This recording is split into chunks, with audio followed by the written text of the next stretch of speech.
Tuhan hari ini, segarkan dan kuatkan kembali hidup setiap anak-anak-Mu. Kami tahu ada pengharapan yang luar biasa dalam Engkau ya Tuhan. Roh hikmat, wahyu, pengertian turun, dan kami tahu kami menikmati pengenalan akan Tuhan yang lebih lagi pada sore ini.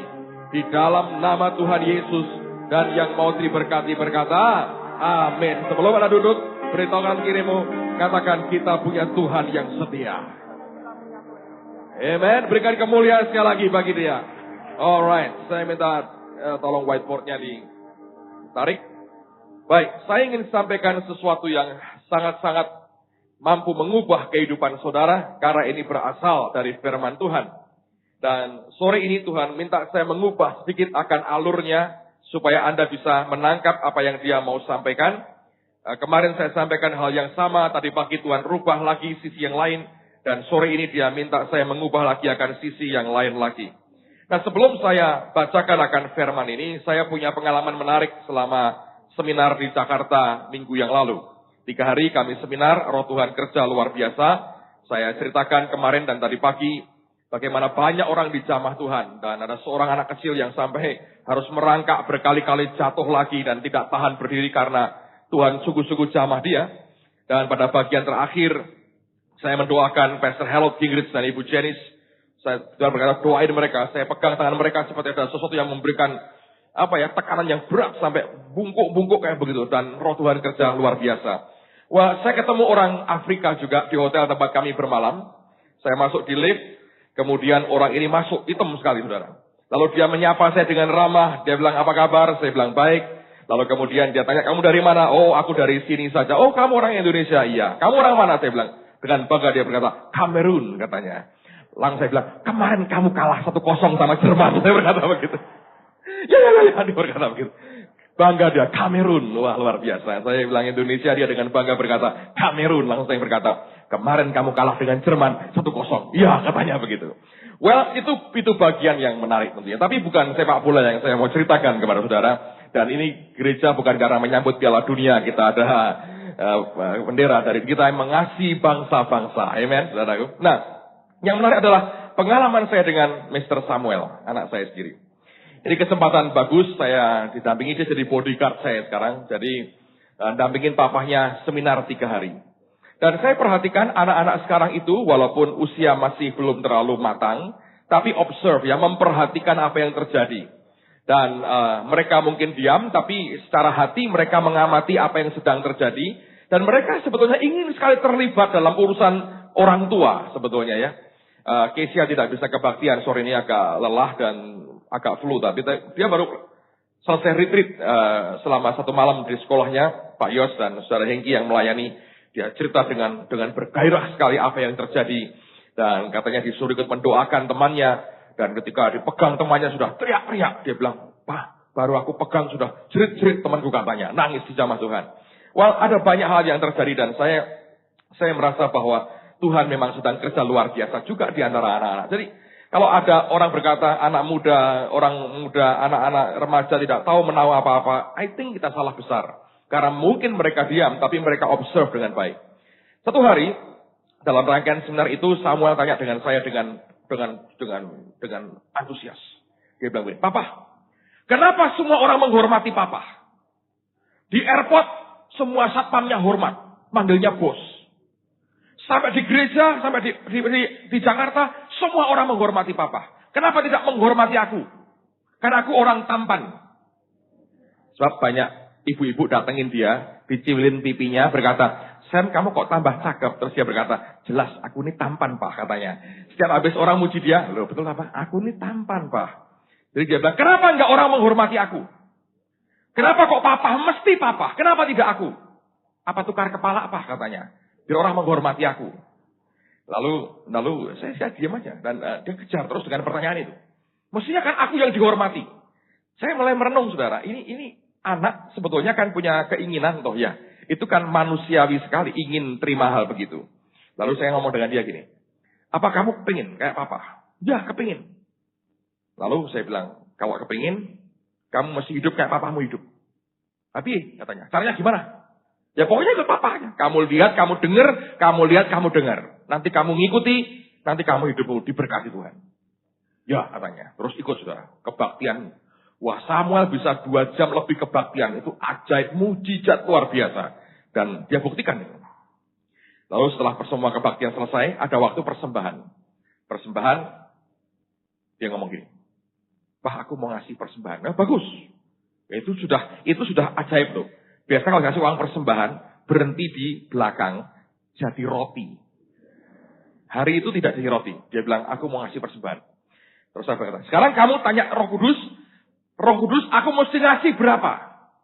Dia bilang, nggak bisa, apa-apa aja yang tanya, aku nggak dengar. Harus bisa, saya bilang. Lah aku nggak pernah dengar kok. Tak ajarin, saya berkata.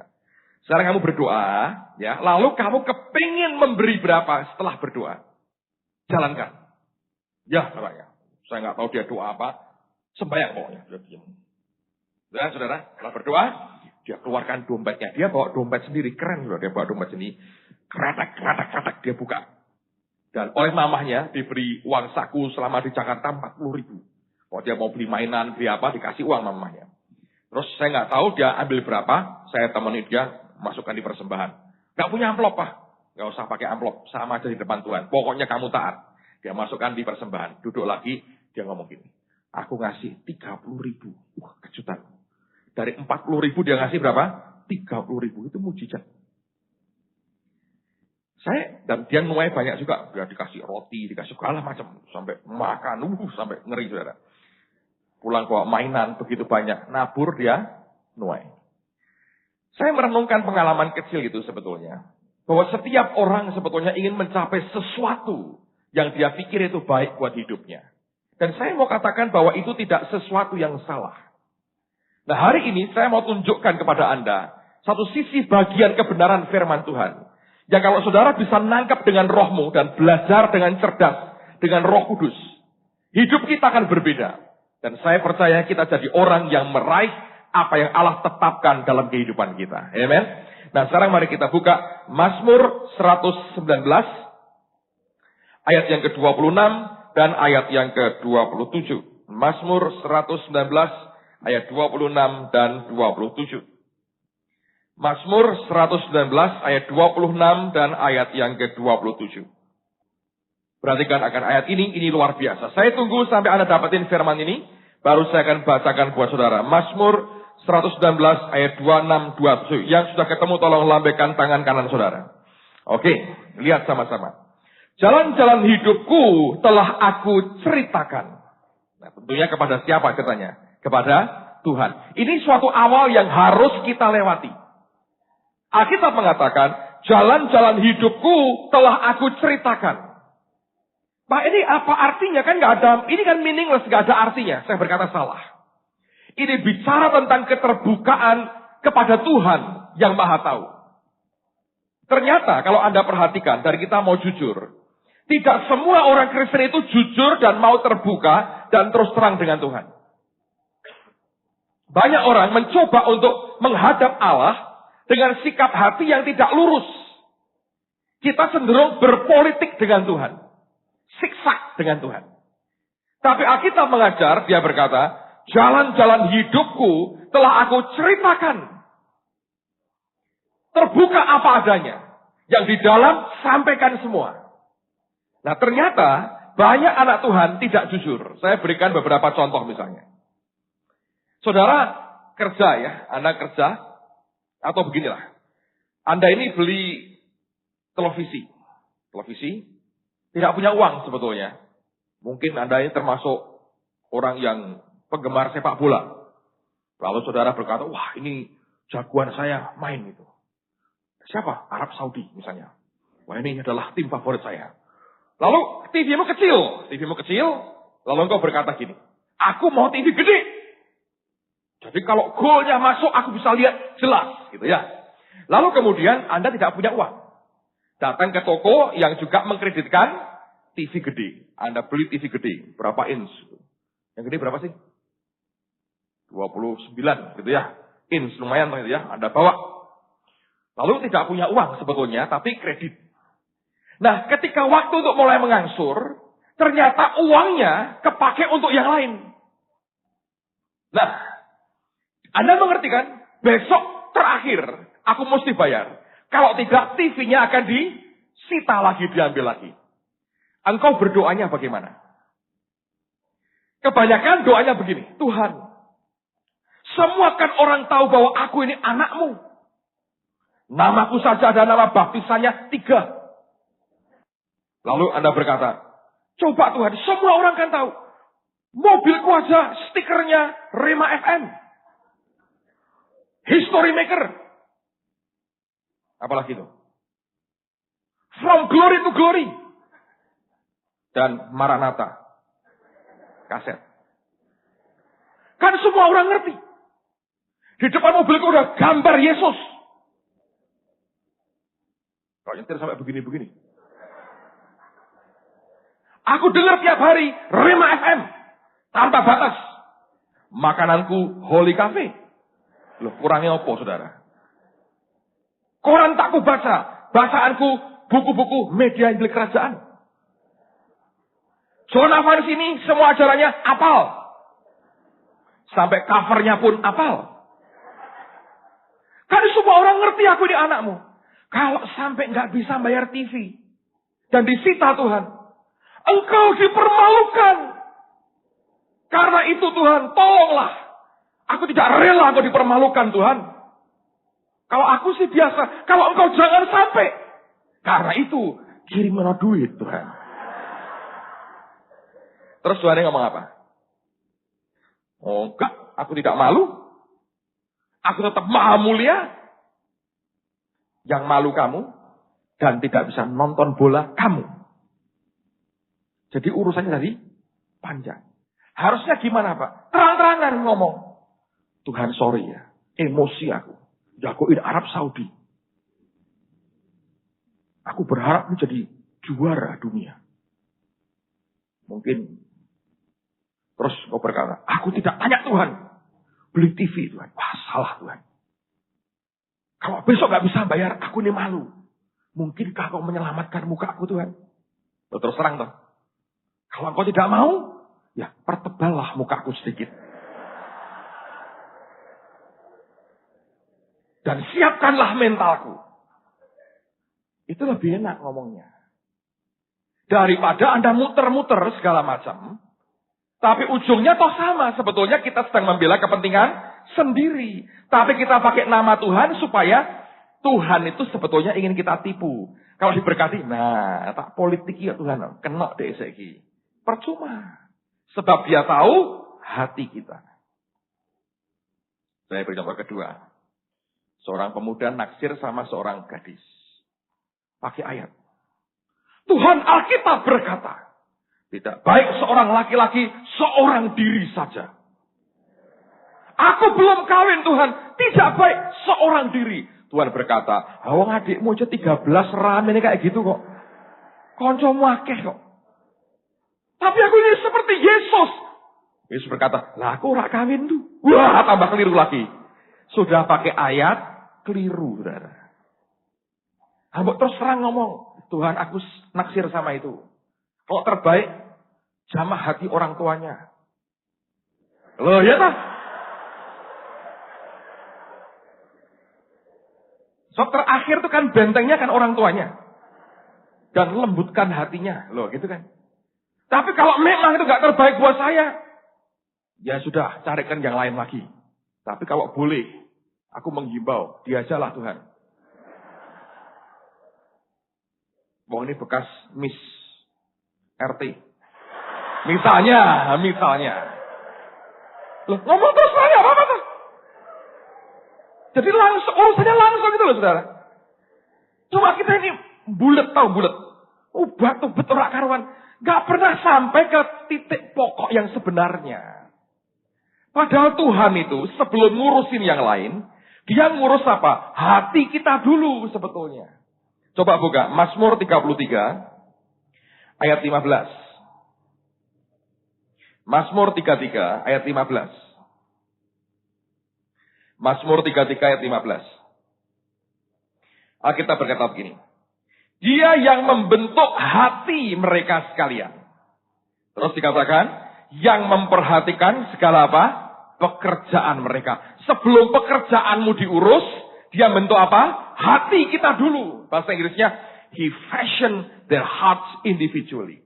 Dia membentuk dengan artistik yang luar biasa hati kita semua secara pribadi. Baru dikatakan yang memperhatikan segala pekerjaan mereka. Jadi saya gambarkan, ini loh saudara, ini repotnya orang Kristen ini karena pinter ilmunya itu terlalu tinggi. Saya gambar lagi lah. Nah, orang Kristen, ini hatinya. Allah itu ngurus hati kita. Yang mau dia urus pertama itu hatimu. Cuma karena kita terlalu canggih, tutup hatinya ini. Dicor beton, dimasukkan di almari besi tahan api, dicor beton, tanam 30 meter ke bawah. Ngeri ya? Jadi Allah mesti bongkar ini lama. Nah kalau nggak sampai jebol dan kena di hati, susah berubahnya. Padahal urutannya begini, dia membentuk hati, baru dia apa? Memperhatikan pekerjaan. Nah Anda kan inginnya pekerjaan diberkati, hati biar sedikit curang nggak apa-apa. No way, saudara. Ini yang kita harus perhatikan. Makanya di Mazmur tadi dikatakan, kita kembali ke Mazmur 119. Alkitab berkata, jalan-jalan hidupku telah aku ceritakan. Nah akibatnya apa? Ketika orang terbuka, dikatakan, dan engkau menjawab aku. Jelas ini. Kalau engkau terbuka dengan Tuhan, engkau mau jujur, Tuhan akan menjawab saudara dan saya. Teruskan lagi. Ajarkanlah keretapan-keretapanmu kepadaku. Ayat 27, perhatikan, ini bagus sekali. Buatlah aku mengerti petunjuk titah-titahmu, supaya aku merenungkan perbuatan-perbuatanmu yang ajaib. Di New King James dikatakan, make me understand the way of your precept. Saya tulis. Ada the way of your precept. Kata precept itu artinya perintah. Nah doanya aneh. Tunjukkan jalan daripada perintah-perintahmu. Apa artinya? Sebetulnya pemazmur ingin mengerti dua perkara. Yaitu yang disebut alur pikiran dan hati Tuhan.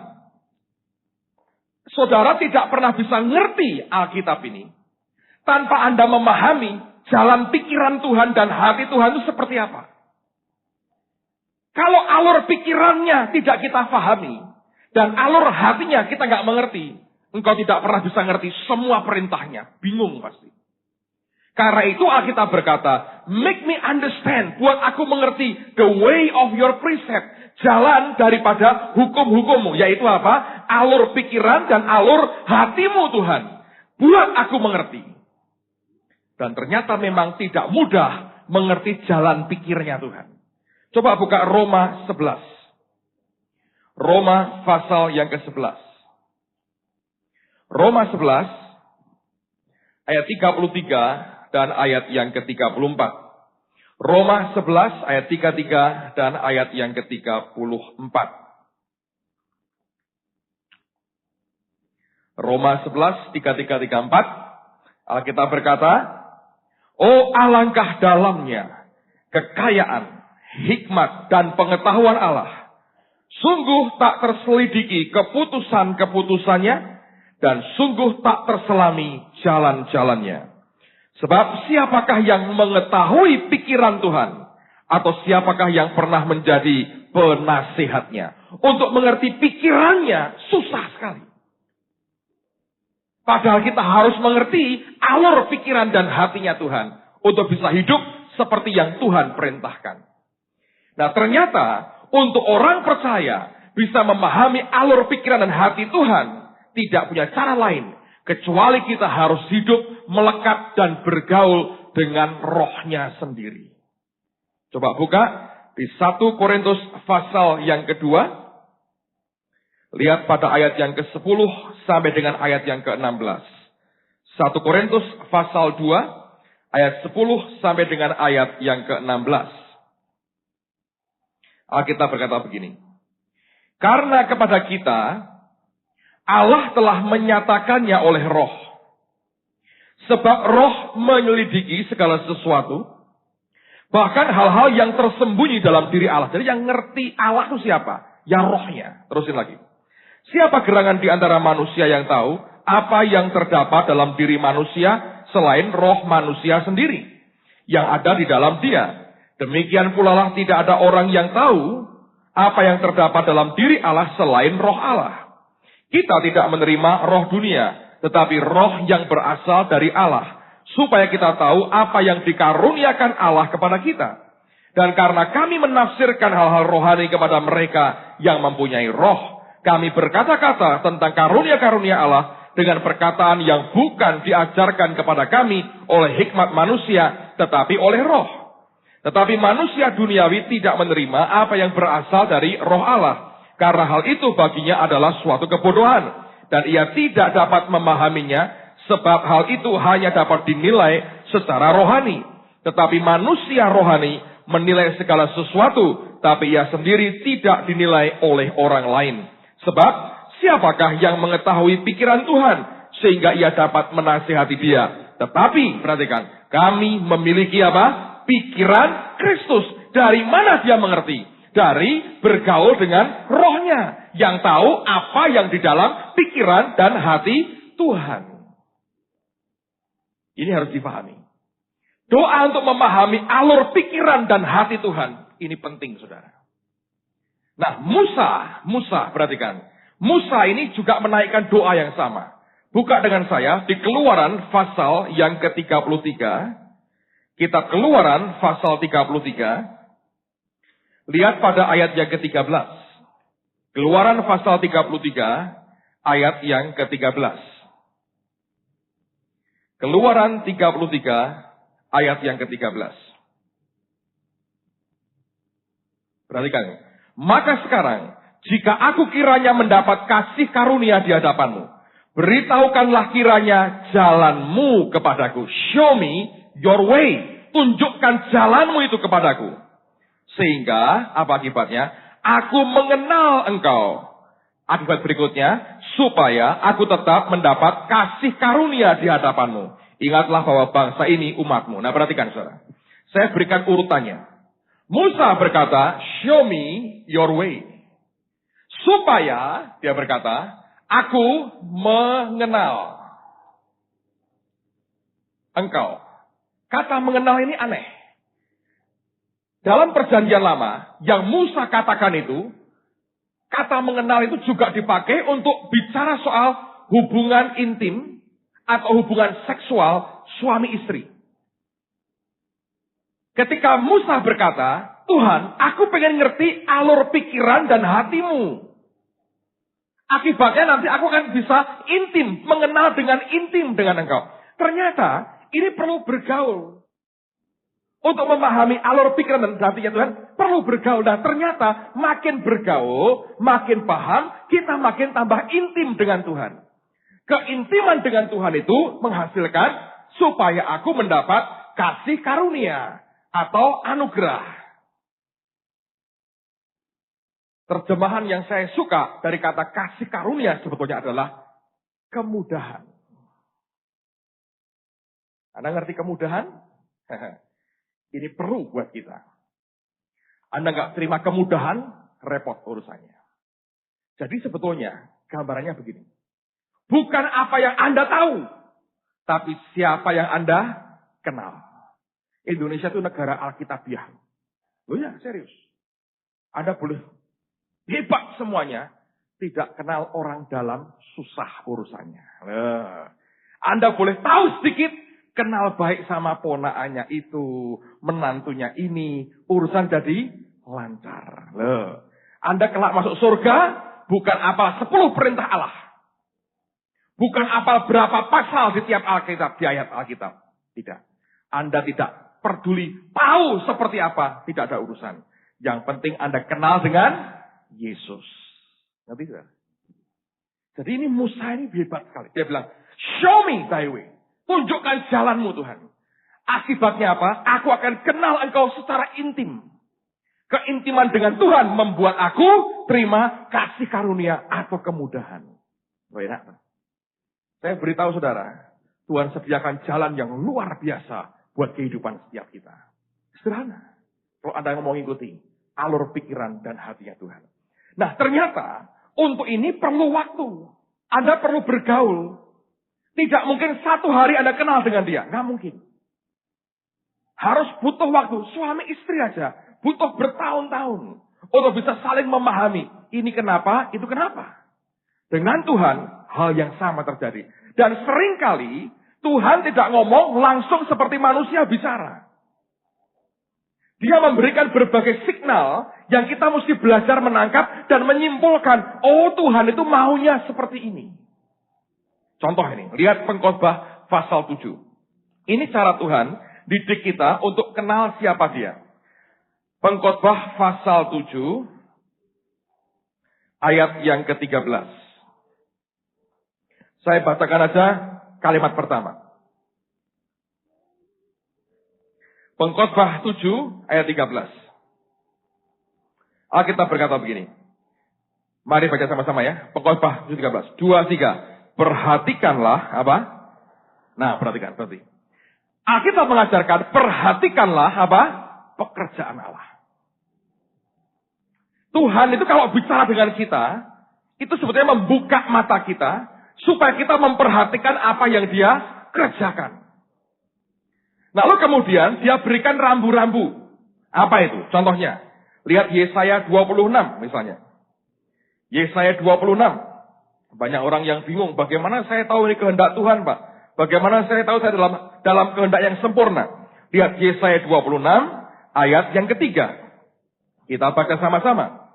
Yesaya 26 ayat yang ketiga. 2, 3. Yang hatinya teguh, kau jagai dengan apa? Damai sejahtera, sebab kepadamulah ia percaya. Rambu-rambunya diantaranya adalah damai sejahtera. Kalau engkau teguh, kau beriman, tandanya engkau dijagai dengan damai sejahtera. Kalau damainya mulai hilang, Anda harus ngerti, imanmu dipertanyakan. Sekarang lihat pada pasal 32. Yesaya 32. Yesaya 32 ayat 17. Kita baca sama-sama juga ayat ini. Yesaya 32 ayat yang ke-17. Lihat rambu-rambunya. 2, 3. Di mana ada kebenaran, di situ akan tumbuh apa? Damai sejahtera. Dan akibat kebenaran ialah ketenangan dan ketenteraman untuk selama-lamanya. Jadi sebetulnya kita ini sudah diberi tanda oleh Tuhan. Perhatikan cara dia kerja. Perhatikan juga rambu-rambu Allah di dalam kita. Yaitu apa? Damai sejahtera. Nah, lawannya apa? Emosi. Sebetulnya orang dunia pun ngerti itu, saudara. Kalau Anda jalan dengan emosi, jatuh. Ketika saya kecil, kami tinggal di kampung ya. Dulu anak-anak suka main umbul. Tahu umbul? Sekarang sudah mainnya game semua, pakai PlayStation, pakai segala macam. Dulu nggak punya apa-apa, jadi umbul. Dan sebetulnya umbul itu judi, saudara. Ya karena taruhannya ya umbul gitu. Saya ini berkali-kali main itu jarang menang. Kalah terus. Satu hari memang dari dulu tidak pernah ada urapan judi rupanya, saudara. Dan saya bersyukur dengan Tuhan untuk itu. Ada orang yang sampai hari ini urapan judinya masih ingin terbawa terus, saudara. Karena dia pikir itu dapat uang dengan cara mudah. Tapi itu mengikat kita, ngeri sekali. Nah, saya ketemu dengan seorang yang sudah jauh lebih tua dari saya. Kemudian orang ini memberikan nasihat begini. Kamu mau umbul, menang. Dia tunjukkan itu umbulnya berbesek-besek. Dulu nyimpennya dibesek. Banyak sekali. Mungkin ribuan, saudara. Saya bilang, loh kamu kok bisa dapat begini banyak? Menang terus? Tidak selalu, dia bilang. Tapi nambah terus, iya katanya. Dia bilang, tak ajari rahasianya. Ini penjudi yang ngomong, saudara. Judi umbul. Ya, orang dunia ngerti. Dia bilang gini, kamu gak main. Ya, main tak sekali. Menang, main lagi. Menang lagi, main lagi. Menang lagi, main lagi. Menang lagi, main lagi. Kalah, berhenti. Ngapain? Pulang tidur. Nunggu hari esok. Kalau sudah umbul, jangan mau. Pokoknya sampai santai, jangan mau. Pokoknya kita ingin selesai, Kalau sudah diikat macam-macam aturan, tidak usah ikut. Besok kumpul lagi. Sekali calon gitu, kalah, berhenti. Tunggu besok lagi. Dan dia berkata, kamu bisa menguasai emosimu. Tambah banyak kayak aku. Saya masih ingat sampai hari ini tuh teorinya orang judi umbul, saudara. Cuma umbul tok itu punya teori kayak begitu. Orang Kristen ini kalahnya apa? Emosi. Dagang. Tak cari ya. Dagang. Wah, gangguan. Oke, coba diatasi. Melangkah lagi, gangguan lagi. Kalau sudah 2 kali berturut-turut, jangan emosi. Masuk kamar, sembahyang. Jangan berantem. Keprok-keprokan mbek nyai, salah. Masuk kamar, sembahyang. Tuhan, ini ada apa? Kalau perlu puasa, tanggingi setan nih. Periksa diri. Tuhan, buka hatiku yang salah di mana. Ngerti, saudara? Begitu gak beres, langsung tarik diri. Lalu Tuhan akan berkata, berikan tanda. Mulai melangkah, gak damai, gak damai. Memang iming-imingnya batinnya gede. Tapi hatimu kacau di sini. Berhenti, saudara. Nekat, cemplung pasti. Ngerti? Sebetulnya Tuhan itu ngasih semua rambu-rambunya. Saudara juga sama. Anda kuliah juga sama. Ngerjain apapun sama. Kalau sudah 2 kali cukup lah. 2 kali, Anda waduh, nggak lancar, nggak beres. Jangan nekat, saudara. Berhenti. Tenang aja, relax. Nanti Pak kehilangan rezeki kalau gimana? Kalau jatahmu tidak pernah hilang. Tapi engkau harus hidup dalam pimpinan roh Tuhan. Jangan emosi. Terus pernah duit utang sih. Jatuh pasti. Tambah terus. Kayak bola salju itu utang. Makin gede, akhirnya engkau tidak bisa ngapa-ngapain. Nah, banyak anak Tuhan jatuhnya di sini. Sebab dia tidak mengerti alur pikiran dan alur hatinya Tuhan. Kalau ini terus-teruskan, akan banyak orang yang mengalami kebangkrutan. Dan justru sebetulnya di sini letak persoalannya. Anda mesti perhatikan pekerjaan Tuhan. Lalu setelah mengalami begitu, Anda perhatikan. Oh, dulu aku begini, akibatnya begini, yang aku rasakan begini. Oh, Tuhan itu tidak suka kalau aku begini, karena akibatnya seperti ini. Ngerti, saudara? Oh iya, dulu juga ngalami nih. Kayak begini, aku sikapku begini, akibatnya seperti ini. Nah, itu bahasa Jawanya dititeni. Jangan jadi orang bergudul gitu, saudara. Bonyok semua makanya. Tenang aja. Perhatikan betul. Dia ngerjain apa? Saya ngalami apa? Kalau hatiku begini, akibatnya begini. Kalau berasnya begini, oh karena ini. Itu Anda mesti perhatikan. Kalau tidak, kita nggak pernah cepat belajarnya. Nah, pengalaman dengan Tuhan sebetulnya memberikan kita pengertian. Terbuka pikiran kita. Ini loh yang aku mau. Kalau aku begini, reaksimu begitu, akibatnya seperti ini. Dan jangan diulang lagi. Nanti kelak kalian ada berkata, wah reaksiku sama dengan dulu nih. Wah ini bakalnya repot kalau begini. Cepat bertobat, minta ampun ke Tuhan. Nah, cara ngatur hidup seperti itu loh yang Tuhan mau. Dia berikan rambu-rambu di dalam, di luarnya Anda perhatikan pekerjaannya. Dititeni, saudara. Perhatikan. Ini apa yang dia mau kerjakan. Supaya tidak jatuh dalam kesalahan berikutnya. Nah, orang Kristen itu aneh kok. Coba, saya mau beritahu, saudara. Kalau saya ngelempar barangnya ke atas, jatuh ke bawah. Tak ulangi 2 kali. Jatuh. Nah, orang waras kan ya sudah toh. Saya inginnya itu naik ke atas. Tapi tak gini, mesti jatuh. Tapi orang rodok tidak waras, gini terus. Loh, kamu ngapain? Siapa tahu sekali-sekali terus naik ke sana, nempel di sana. Loh, kamu sudah giniin berapa kali? Ya sudah 50 kali. Kalau tak begini kan jatuhnya di sini. Lah kok terus kamu ulang lagi? Siapa tahu maksud naik nempel ke atas. Itu namanya rodok gendeng, saudara. Nah, wis ketok begini kok dibaleni terus. Tuhan itu kan tiap hari menggeleng-geleng kok. Lah wis kayak ngono diulang lagi. Itu loh, saudara. Perhatikanlah pekerjaan Allah, perhatikan. Kalau Anda sedang dalam kesulitan hari ini, jangan Anda lupa memperhatikan. Coba telusuri dengan Roh Kudus. Tuhan, aku bisa kecemplung kayak begini itu karena apa? Kalau masih, oh karena dia begini, karena suami begini, istri begini, belum ketemu. Kalau engkau bisa berkata, ini loh salahku di sini. Belajar. Kalau enggak, ini juga lewat masalah ini. Dan tidak belajar lagi. Sebaliknya kalau Anda berhasil, loh doa begini kok ada hasilnya. Ya dipelajari, perhatikan. Oh, Tuhan itu begini, dia gitu, jadinya begini. Perhatikan. Tidak. Saya dari pengalaman ya. Makanya saya tadi pagi berkata, terus terang ini, untuk kebutuhan hidup sehari-hari kami. Hampir-hampir tidak pernah berdoa minta sama Tuhan. Kalau punya keinginan, nggak pernah saya, Tuhan di dalam nama Yesus, aku ingin ini Tuhan. Kira syatakara, nggak usah. Surah usum.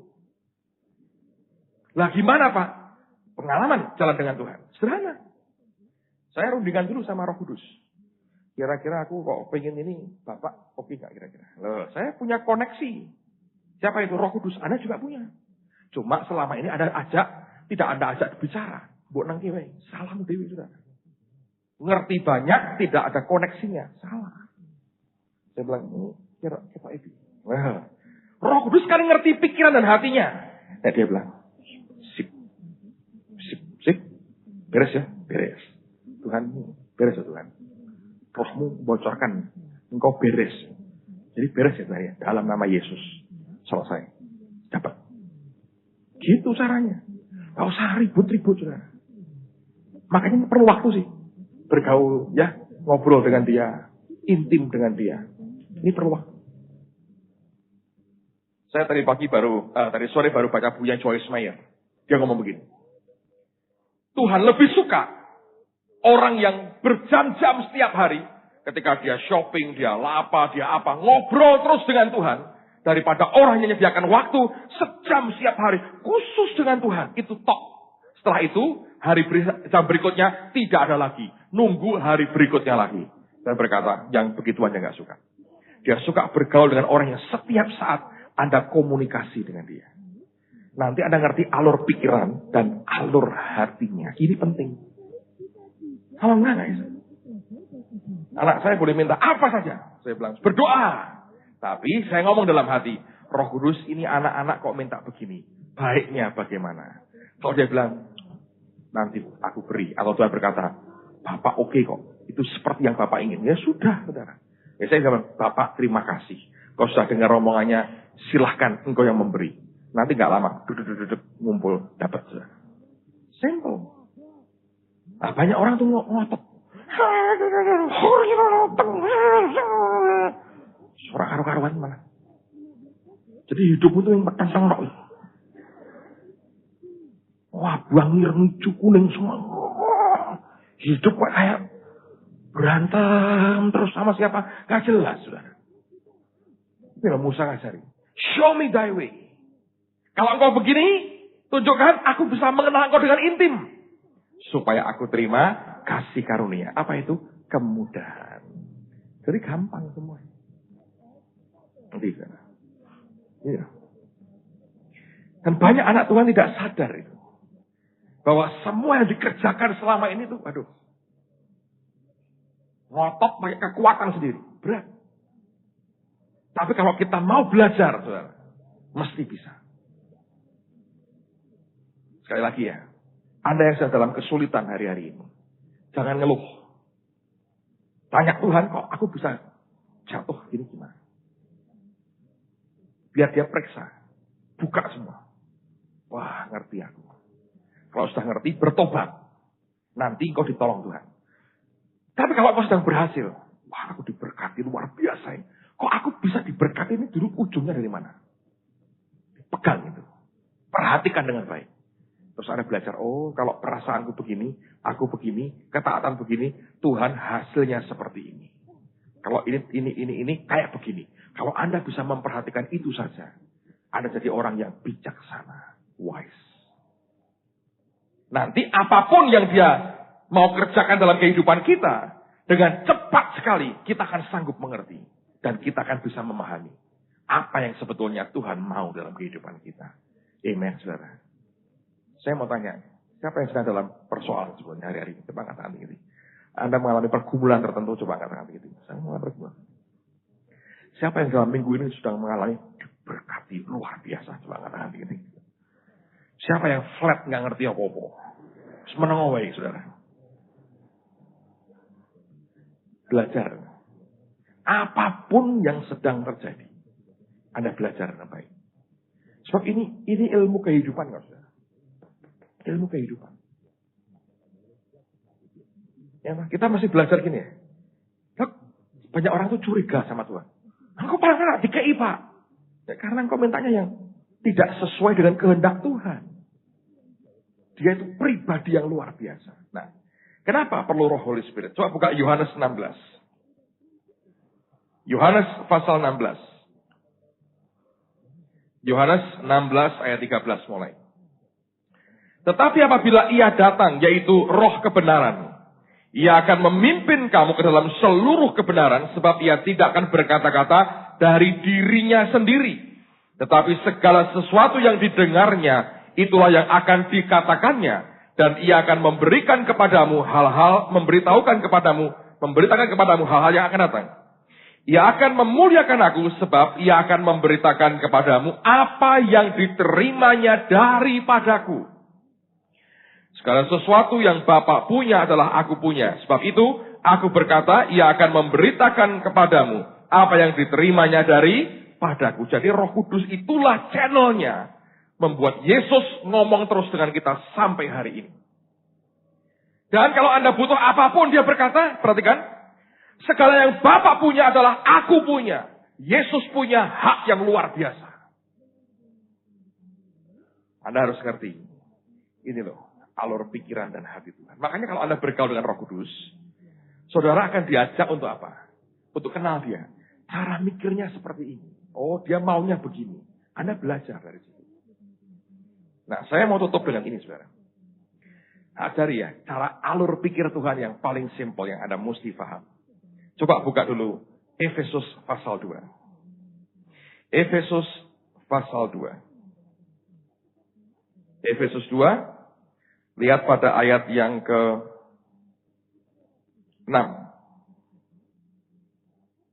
Nah, kita berkata, dan di dalam Kristus Yesus, ia telah membangkitkan kita juga, dan memberikan tempat bersama-sama dengan dia di surga. Bahasa Inggrisnya gini, dia mendudukkan kita bersama-sama dengan dia di surga. Dia memberikan tempat buat kita.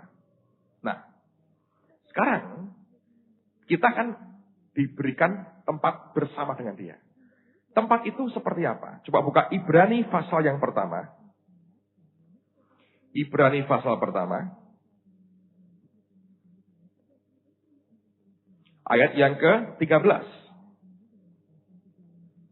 Ibrani pasal pertama ayat 13. Dan kepada siapakah di antara malaikat itu pernah ia berkata, duduklah di sebelah kananku, sampai kubuat musuh-musuhmu menjadi apa?